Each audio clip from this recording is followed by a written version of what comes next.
Bonjour mes amis. Aujourd'hui, nous allons examiner certains des principes les plus simples mais profonds pour vivre une vie heureuse et réussie. Ces principes viennent de Jésus lui-même, qui les a exposés dans le Sermon sur la montagne, et ils étaient l'expression de sa propre vie. Gardez-vous de faire des dons devant les hommes pour qu'ils vous regardent, a-t-il dit dans Matthieu 6, au verset 1. Le Christ s'attaque ici au cœur de la nature humaine, le désir de vanité, l'égocentrisme. Combien de fois accomplissons-nous un acte de charité en espérant recevoir des louanges et des honneurs pour nos bonnes actions? Pourtant, en tant que disciples du Christ, nous devons rendre gloire à Dieu, dont la grâce et la puissance nous donnent la capacité de faire le bien. Nous devons donner de tout notre cœur, non pour faire étalage de nos bonnes actions, mais par pitié et par amour pour ceux qui souffrent, a écrit Ellen White. La sincérité et la vraie bonté sont des mobiles que le ciel approuve. Jésus exhorte ensuite ses disciples à être sincères dans les activités spirituelles plutôt que de se donner en spectacle.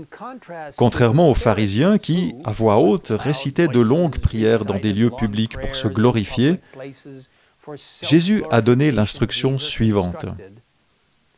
Quand tu pries, entre dans ta chambre, ferme ta porte et prie ton Père qui est là, dans le lieu secret. Et ton Père qui voit dans le secret te le rendra. Jésus avait certains lieux de communion avec Dieu, et nous devrions en faire autant, avoir un endroit où lui seul peut nous entendre et où nous pouvons lui déverser notre cœur. La prière est une nécessité absolue pour tous ceux qui désirent suivre Jésus. Écoutez cette incroyable promesse. L'âme qui, par la prière quotidienne et sincère, attend de Dieu secours, patience et puissance, acquerra de nobles aspirations et un sens plus clair de la vérité et du devoir. Des mobiles plus élevés l'animeront et elle éprouvera une soif et une faim continuelle de justice. Par une communion constante avec le ciel, nous pourrons communiquer à ceux avec lesquels nous vivons la lumière, la paix et la sérénité qui règnent dans notre cœur. Ainsi, la prière n'est pas seulement bénéfique pour nous, mais elle nous permet également d'aider les autres. Poursuivant, Jésus nous exhorte en disant « Ne vous amassez pas des trésors sur la terre, mais amassez-vous des trésors dans le ciel. En effet, là où est ton trésor, là aussi sera ton cœur. » Ici, le Christ nous demande de ne pas faire de la recherche de trésors terrestres l'objectif principal de notre vie. Il vaut mieux reconnaître que toutes les ressources viennent de lui, en rendant fidèlement la dîme et en soutenant généreusement son travail par des offrandes financières et des dons constitués de notre temps et de nos talents. Jésus encourage une dévotion totale à Dieu, en avertissant que personne ne peut servir deux maîtres. Remarquez qu'il ne dit pas que nous ne voulons pas ou que nous ne devons pas servir deux maîtres, mais que nous ne le pouvons pas. Il n'y a pas de position neutre. Soit nous permettons au Christ de vivre dans nos cœurs, soit l'ennemi de la justice y habitera. Ne vous inquiétez pas, dit Jésus, nous rappelant qu'il prend soin des plus petites créatures et plus encore de nous. Plutôt que de s'inquiéter anxieusement, il nous invite en disant « Recherchez d'abord le royaume et la justice de Dieu, et tout cela vous sera donné en plus. » Résumant ces principes vivifiants, Ellen White écrit « Lorsque nous prenons en main la direction de nos affaires personnelles, comptant sur notre propre sagesse pour réussir et cherchons à les porter sans son aide, nous nous chargeons d'un fardeau que Dieu ne nous destinait pas.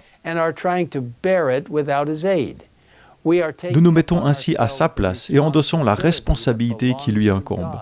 C'est alors que nous pouvons nous inquiéter sérieusement et appréhender ennuis et pertes, car ils viendront certainement.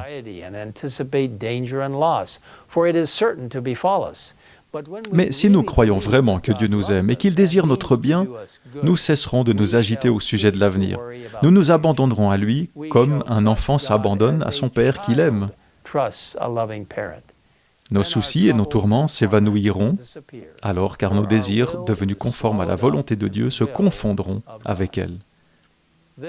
Ceci, cher ami, est la clé du contentement, de la paix et du bonheur.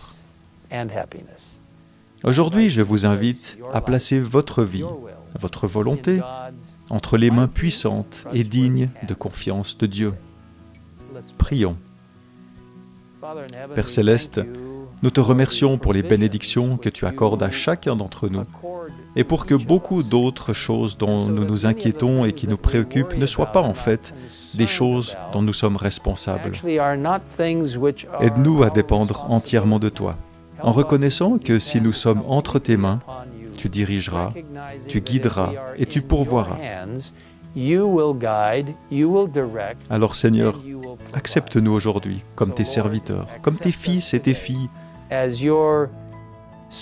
des personnes qui sont prêtes à proclamer un message venant directement de toi et qui comprennent vraiment que tu es celui qui fournit tout ce dont nous avons besoin.